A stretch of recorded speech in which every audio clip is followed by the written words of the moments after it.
You are listening to The Pilgrim on the 405 with Will Christ. Join him as he and his guests discover how businesses thrive in California. Well, welcome to The Pilgrim on the 405. We're going to hear today from the data guy. Rushabh Mehta is the founder and CEO of Matchbook AI. Welcome, Rushabh. Thank you, Will. Thank you so much for having me on the show today. I am excited to be here. Well, we're going to hear a whole lot about data and fidelity of data, veracity of data, and how we use that data. And I'm going to also be asking you some of the downsides and what we should be alert to, right? Yeah, absolutely. So how did you get into this data business?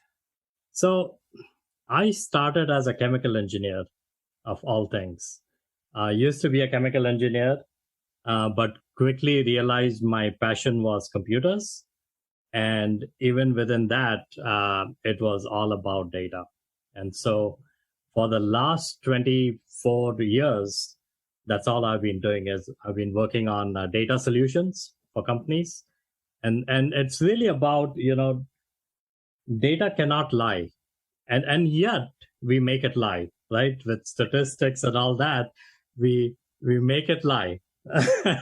We make it tell a story, and data does tell a story, right? So if you listen to it, it's the most useful tool that any business owner has in terms of being competitive, in terms of really growing their business. And so data has always been a passion of mine. I've worked in the data and analytics space for 20 plus years, built a number of large systems. And along the journey, the one common thing I have realized is nobody has good data. Nobody has clean data. What do you mean? Now, what does that mean to have clean data? So clean data is all about making sure that you have the right information about your data. For example, I'll give you some great examples. Like if you're dealing with some vendors and you're buying products from these vendors, oftentimes you need to know a lot of information about these vendors to make informed decisions. So for example, if you're relying on a vendor for critical components in your supply chain, and you don't know that the vendor is going through a financial crisis, right? They're not able to make payments to their vendors on time and all, which is all leading indicators that there might be a disruption to your supply chain, right? So there is one example of you not having good data. But there's many other examples of bad data, right? For example, you get a list of customers or prospects, and you have incomplete information about them. You have missing names, you have missing addresses, missing email addresses. You're trying to profile your customers, and you don't have the right gender information. It's not clean in many ways. And sometimes, different systems will give you data in different ways. So, for example, if you think about a simple attribute about a person like gender, you would expect there to be two distinct values or maybe three distinct values, right? But I've gone to customer databases and I've seen values ranging from MF, male, female, 0, 1, null, unknown, every different version of this. And the challenge that comes out of that is you end up with not having the information in a way that you can make decisions on. Right. And so those are examples of bad data, and that's just a few.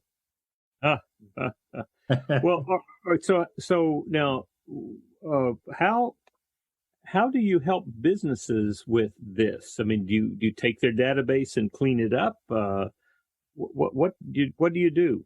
Yeah. So the unique thing that we discovered along the journey, and one thing that I discovered, is you cannot just clean your data with what you have within the enterprise.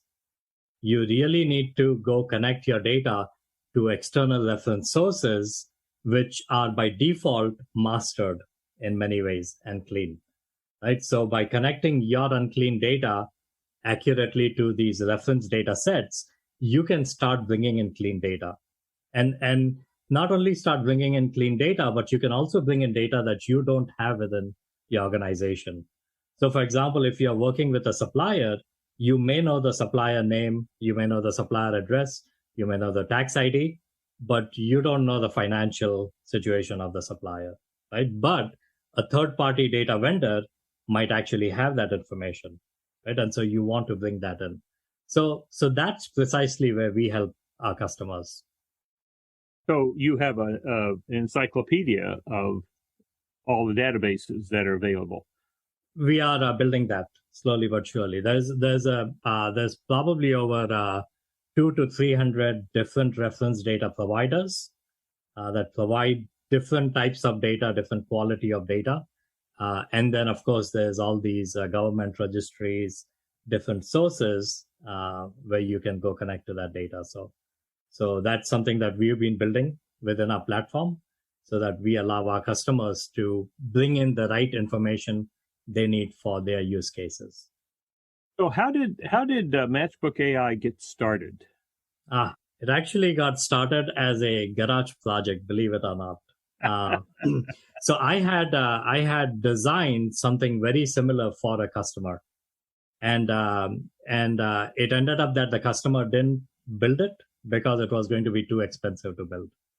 And then fast forward a few months, I was getting bored, and I wanted to learn some new technologies. And I figured the best way to learn new technologies is to build something. Right? You can't really just build technologies with hello world applications. Right. And so I remembered that I had this solution that I designed and never got built, and I decided to take that on to build it. So I built it, and this is back in 2015. So I built it, typically my evenings and weekends trying to learn these new technologies along the way. And I ended up by the end of 2015 with a pretty solid application. Now, what did you build it in? Was it a coding platform? It was .NET. So I was finally learning .NET and C# and all those things. So use those technologies to build out this platform. And then at the end of 2015, I started showing it around to some of my data partners and customers, and suddenly started seeing interest in them wanting to buy it. And so that really led to me saying, okay, this is more than just a hobby project, and I need to think about that seriously. And then since then, we started working with customers. We started learning about more of the nuances of an enterprise, of a true enterprise, where it's not just about connecting one system to external sources, but it's connecting systems across your enterprise, all the different use cases that arise from that, and really morphed our platform over the last 5 years into something that is truly enterprise grade. So how big is the company now? How many people? So as of yesterday, 31 people in the company, and we are continuing to grow. We will probably be around 40 to 45 people by the end of this year, and growing. Yeah. Where do you want to be 5 years from now? That's an interesting question. So our goal as a platform is really to be that central piece in every enterprise, every organization's data flow and data processes, right? So because every system at some point or the other in their life cycle needs reference data. And so we want to be that one connector within every enterprise that connects that enterprise to reference data and keeps that managed. So can you tell me some stories about clients whose data was getting in the way of their growth? Yeah, so we work with one of the largest pharmaceutical medical manufacturers in the world. They have multiple divisions across the globe, and each division has its own ERP system. What they were challenged with was something very simple, which is if I'm working with vendor A in this division, what other relationships do I have within my organization with that vendor? Right? It started with a very simple question, and It was all about being able to master the data seamlessly across the various ERPs, so that when someone was buying something from a vendor in Division A, they immediately knew that here's all the other relationships we have within our company with other divisions with this vendor, and understanding that relationship. So that's a great example where this company spent over 4 years trying to master this data using traditional methods, all of which failed before they came to us.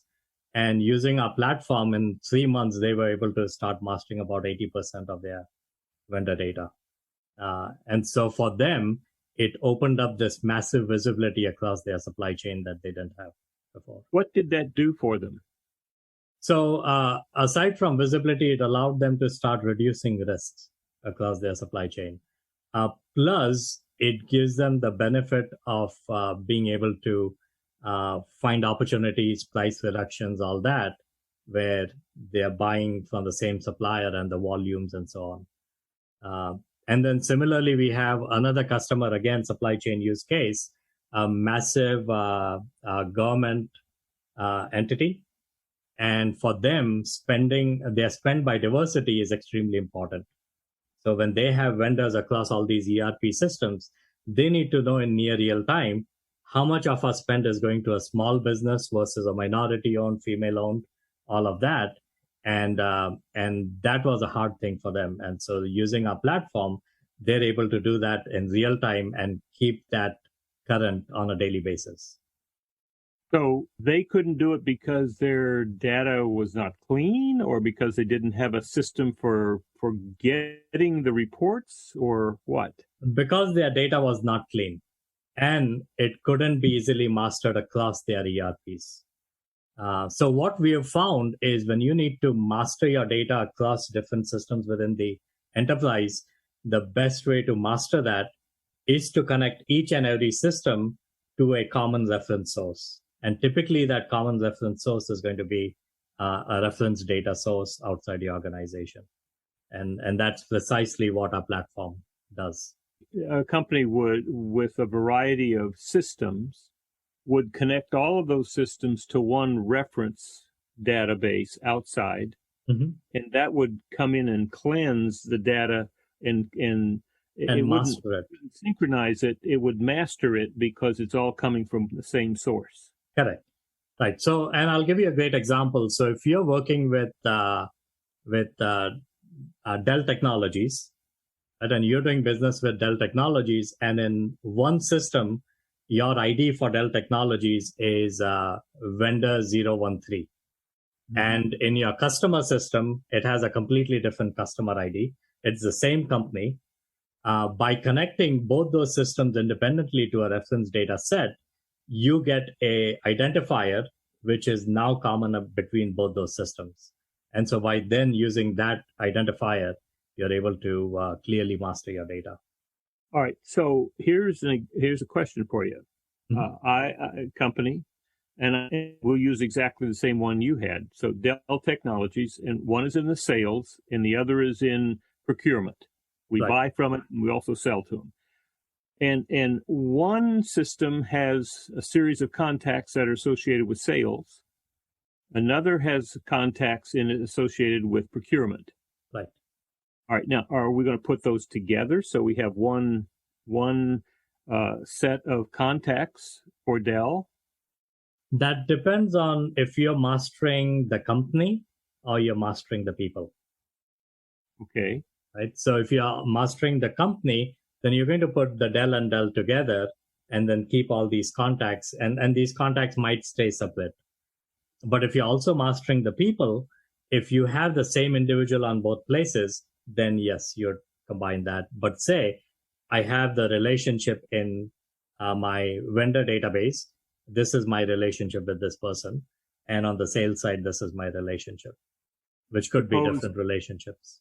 All right. Suppose the sales department says, oh, yes, while we're doing that, we realize we only have 20% of the sales team at, or of the purchasing team at Dell that we're selling to. We would like to get the rest of the other 80%. Can you help them with that? That's correct. Yes. Through our integrations with different data providers, we can get them that level of information they need. So where would Zoom Info fit in that world? So they would fit in as a partner of ours, a data partner. Uh-huh. So think of us as merely the glue between these data partners and the enterprise systems. Well, that we use Zoom Info in our business, and Right. and we find that they're 80% correct, Mhm. and so that's very helpful because that helps fill out a lot of the information that we need about who are the leaders, what's the revenue, how long they've been in business, where are they, where's the headquarters, things like that. But so it's not only coordinating data, it's also what would it be, perfecting data. Perfecting data. Because sometimes what happens, and like you rightly said, Zoom Info might have 80% correct information, right? And that's the one thing we have found in our journey is no one data provider has 100% accurate information. Right. So it really is about blending data from multiple data providers to then stitch together that close to 100% accurate information. Mm-hmm. And that's really where our value proposition again comes in. Wow. So now, how when you were in your garage and you begin to find this was you alone, right? Yeah, back in 2015, it was me alone, right? Just me. This is your hobby, right? Your my hobby, right? Exactly. Hobby. It was night and weekend. Where did Daddy go? Huh? He's out in the garage. Fortunately, my son was born in December 2016. So and that's also the point where I actually decided to jump into this full time, quit my consulting job, so I could also be at home, be a full time dad as well, and be there for my son and my wife. So, what was the journey from the garage to 36 employees? Who came on board first? Yeah, so the first thing we did in 2016, once we saw the interest from customers, is we decided to take what I had built and actually make it a SaaS platform so that we could charge recurring revenues. So my first team consisted of a person, Kayur in India, that I brought on, and then two other people to take what I had built and make it into a SaaS platform. So they worked with me. Kayur is still with me. He leads all of our dev in India. So he leads all of our dev teams and all that there. And so that was the first iteration where I brought in people to help build up the platform. Then I brought in an advisor in 2017 to start helping me formulate how I'm going to build out the company itself. You had two people. You had three people. One was in India, and two others. Where were they located? They were also in India. So they were part-time consultants. Good. Okay. Working on this. Right. So my initial team was predominantly in India, the three people, and then me here. Then I also brought on here a data consultant, someone that I had worked with for years, someone I trusted, I enjoyed working with, Patrick. Mm-hmm. And so he came on, he started helping me part-time. And for him, it was more of a hobby to help. And, we worked well together. So we both collaborated, worked on some of these things. And many a times when I was working on something very challenging, Patrick was kind of my muse. Is this Patrick Dubois? Yes, Patrick Dubois. Yep, Patrick Dubois. So so he was kind of my muse, and we would bounce ideas, and it was always good because I could get a lot more done that way. And then, of course, Patrick later on in 2019 joined full-time onto the team as well. And so brought in Patrick and then really started building out more of the team. And in 2017, I brought on a full-time QA person to help with starting to do QA as we started building out new features functionality. Brought in Brenda McCabe as an advisor in 2017. And in 2018, we started ramping up a little bit more since we started getting paying customers. We started ramping up, adding more people on the India team as well. And then 2019 is when we really started serious hiring. So 2019, we brought in quite a few people on the team and just started going from that point on. So now, where was this bootstrap financing? Did you have investors? So mainly bootstrapped. Did the entrepreneurial journey, maxed out my credit cards, maxed out my life insurance, cashed that out, did all that good stuff to get to that point. And then in 2018, I got my first friends and family check from my cousins, and that helped. And then in 2019, we did one more round with friends and family. So Bootstrapped used revenues to grow, and then also friends and family initially. So have you gotten to the place where you've replaced your life insurance? No. Still waiting on it. Okay, good. Well, hopefully next year. Good. Yeah. So how many clients do you have now? So now we have 20 customers. 20. Yeah. And seven of the Fortune 50 at this point. Oh, good. Yeah. And this is a SaaS model. SaaS model. Yeah. Right. So it's a subscription, and I presume that your VP for customer success is out there beating the rounds to find people who have problems right now with their database, right? Yeah, we have. So we brought in a VP of sales recently, about 4 months back, Wes Billingsley. And so he brings with him a lot of enterprise sales experience, SaaS and all. Used to be in the early days of SAP and Ariba. And then since then, he's worked with a lot of startups. And, so brought him on, brought on a board member, Shankar Ram, recently. And we closed our funding round as well, our seed round. We just raised 1.3 million this year. Oh, good. As well. And that really helped us drive growth in people, and then being able to grow out the business as well. It puts the money down for Wesley to come in and then pay for his seat, right? Right. Well, yes. But so that's good. Yeah. So yeah. Well, all right. So 20 clients. What are you predicting for the next 12 months? How many clients? So over the next 12 months, we'll have about 30 to 35 new clients. New clients. Which will put you close to 50. Right. Yeah. Good. Close to over 50. So we've been investing a lot in customer success. Dan's team's grown now to over 6 people. And he's still constantly interviewing and hiring on his team, as well as engineering. Because we know we have a high growth period coming up. We also have some really good partnerships with our data providers, including Dun & Bradstreet. And so we actually get a lot of customer referrals through them. So what is Dan's job in customer success?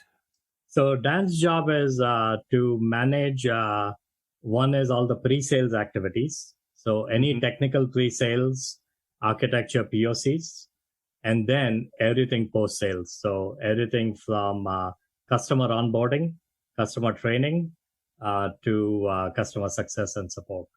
So he's responsible for our NPS scores and making sure that customers are getting the benefit they need and what they signed up for. Safe to say that most of the initial 20 sales were you made? It was a combination of me, Dun & Bradstreet as well. And then, yeah. In the company, though, it was you. Yeah. I'm still as Wes puts it, I'm still the best salesperson Well, of course. But what you've done is you've delegated that to, and that's part of the growth is to get to a place where you can. You start off with in that garage, you had Right. every hat on your head, Absolutely. and then as you delegate, you begin taking those hats off and handing them to other people, right? Yeah, we did that even with engineering. So engineering is a great example.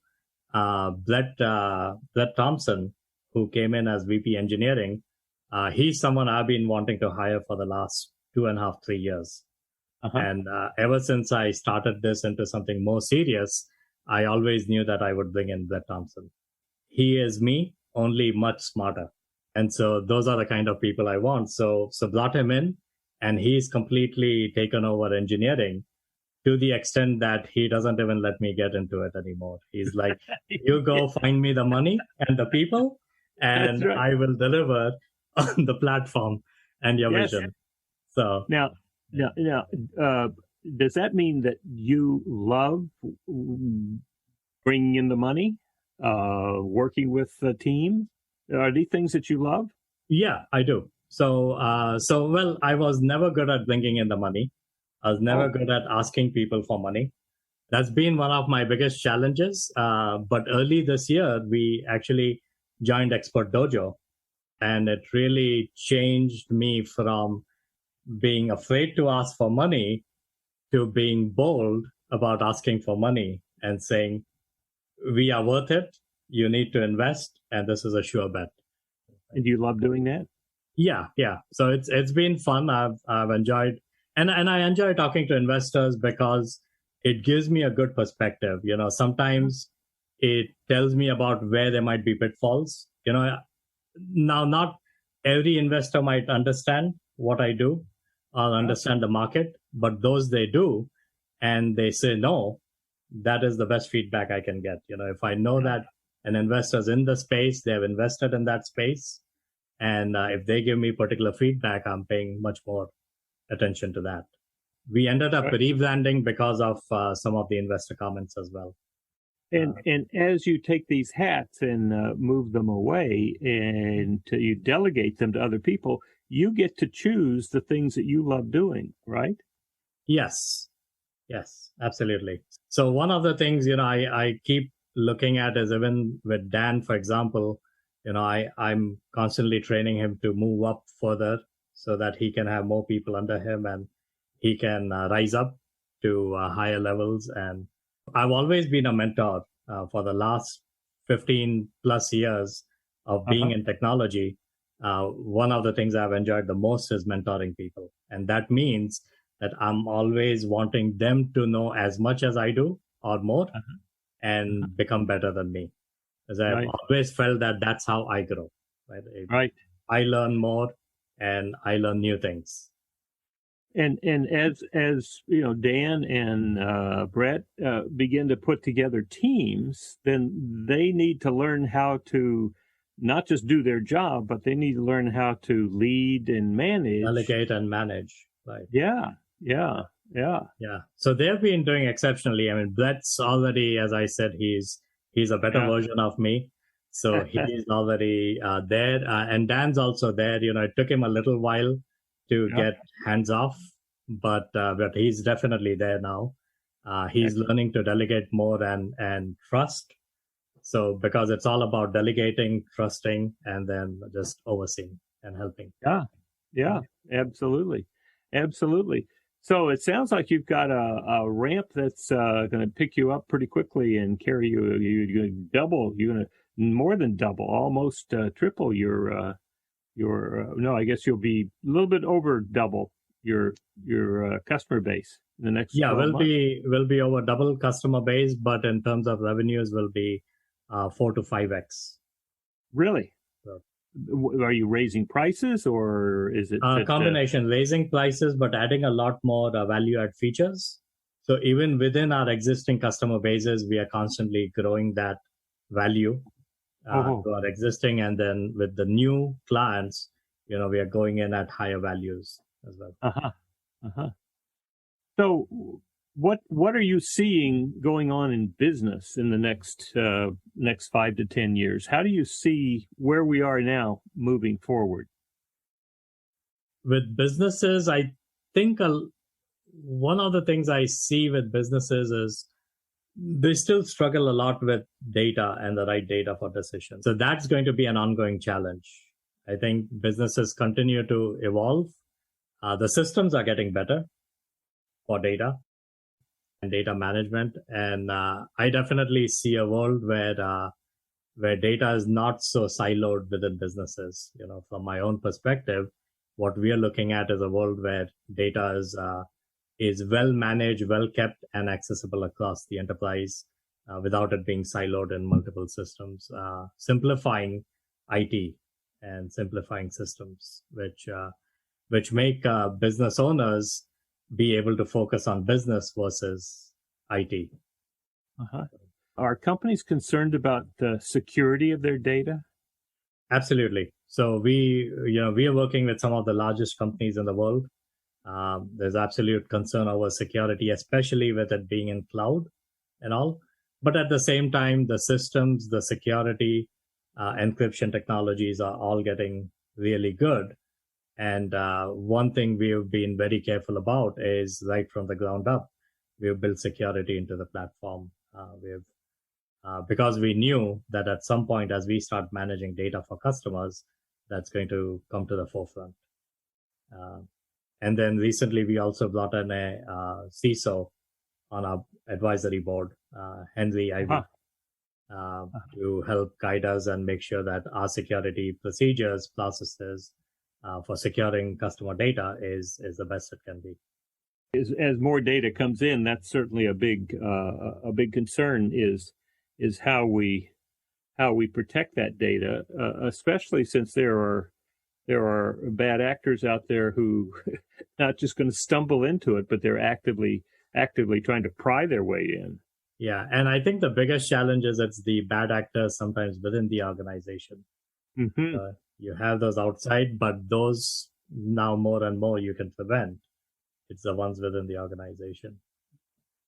Well, all right. So what are some of the struggles that you have? Your 2 a.m. concerns. You wake up 2 a.m. and you're worried about what's going on.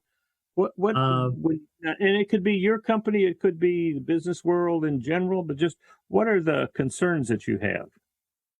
Yeah, typically the concerns for my own business, it's about making sure that we are two things. One is that our existing customers are getting the value that they need, and making sure that that's across our company the top priority for everyone, whether they be customer success, engineering, or anywhere. But I think currently it's all about growth.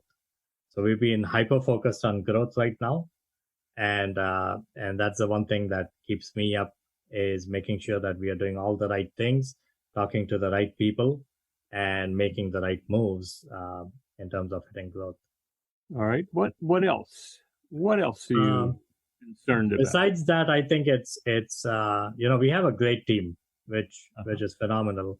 I think the biggest challenge we are finding right now is there is a distinct lack of talent.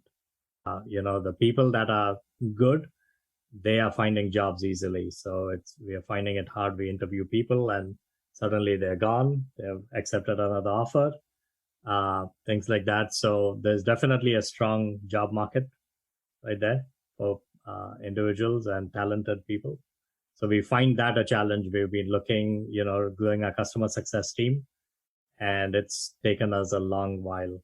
We made some offers before, and people ended up taking other offers. Why do you think? What do you think is going on that they're accepting somebody else's offer other than yours? I think it is a hot market. Yeah, people are getting multiple offers. Like everyone we talk to, they often get multiple offers. And we being a startup, we cannot pay 160,000 or 140,000, right? And salaries easily. Plus, we look for people that have a startup EQ. I think for us, it's very important that they have startup EQ and they understand how working at a startup is distinctly different from working at a 9-to-5 job within any other enterprise. It is different. Everyone on our team understands they have to wear multiple hats. they have to pivot on a dime, and they like it. They're good with that.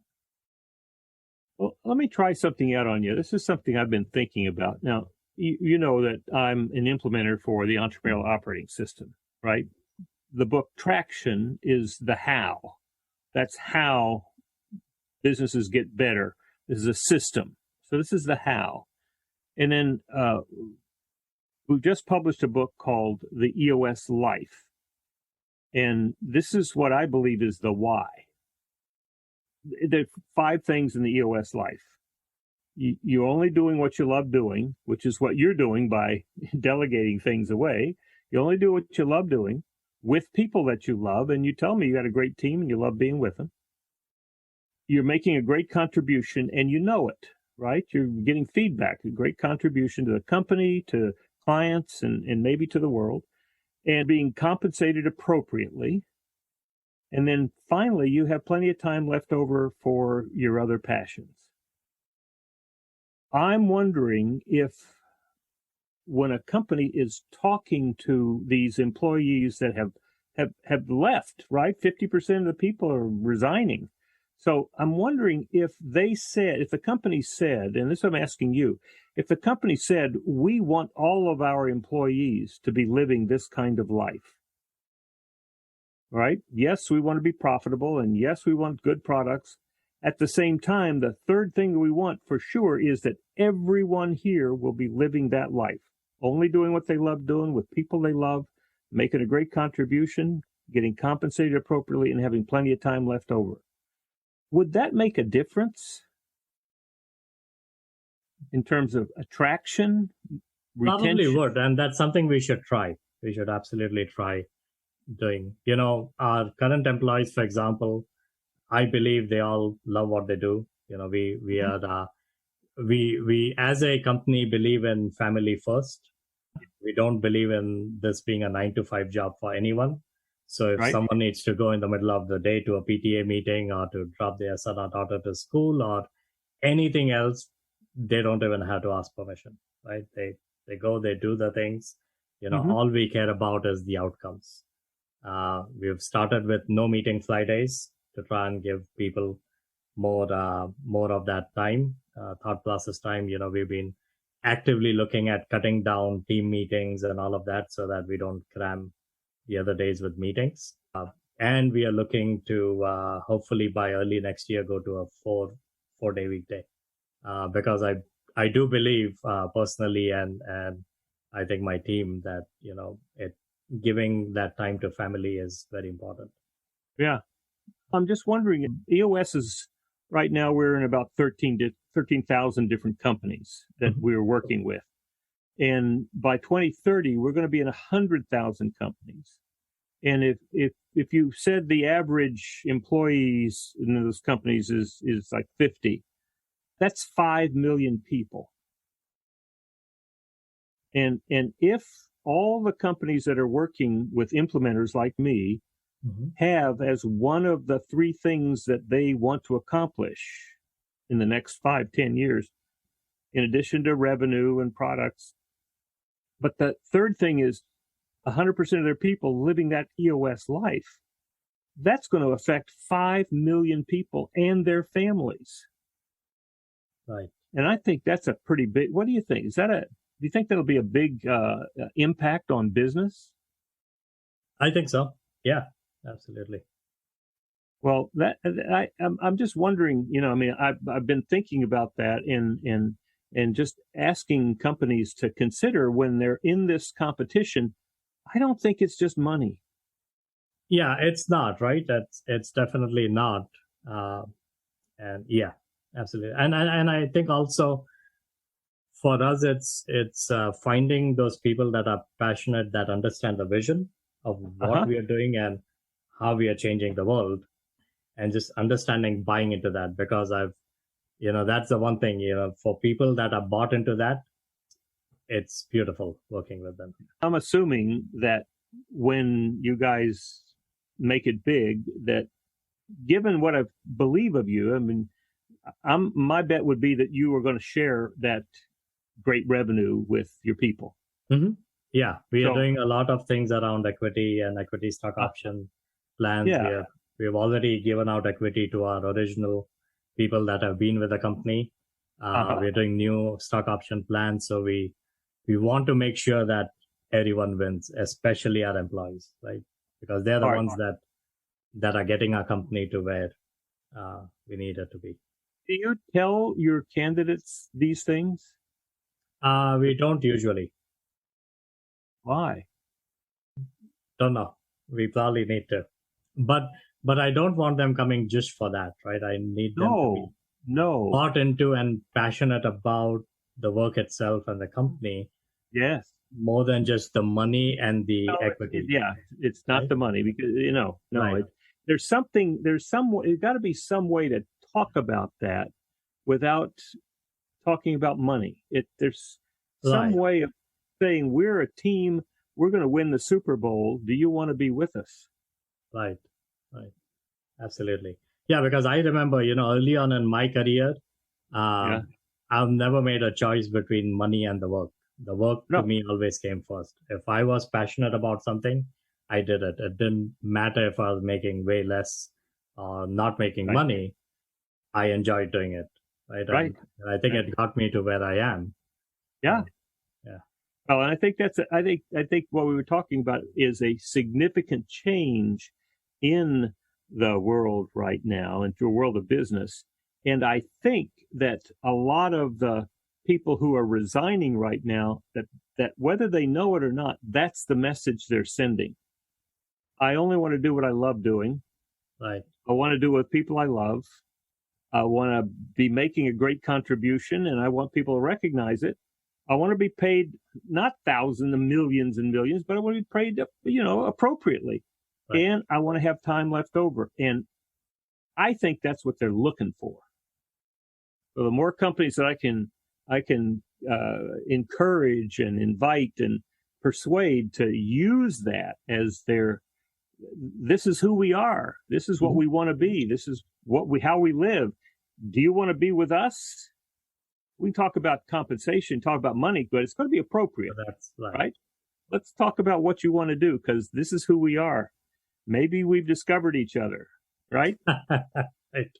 Absolutely. Maybe that's it. Good. Excellent. Well, what would you like to leave? How can people get in touch with you, and when should they be talking to you? Anytime they find that they don't have the right data for decision making, is the perfect time to talk to us. And they can get in touch with us through our website, which is matchbookai.com, or my personal email, which is rmehta@matchbookai.com. Always happy to talk to folks about their data challenges, their data journey, and what keeps them up at night with data. So excellent. Well, Rushabh, this has been a lot of fun, and I look forward to our next conversation that we have. Absolutely.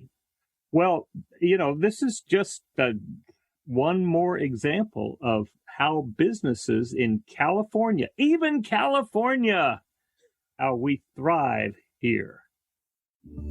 Thank you so much, Will. You've been listening to The Pilgrim on the 405 with Will Christ.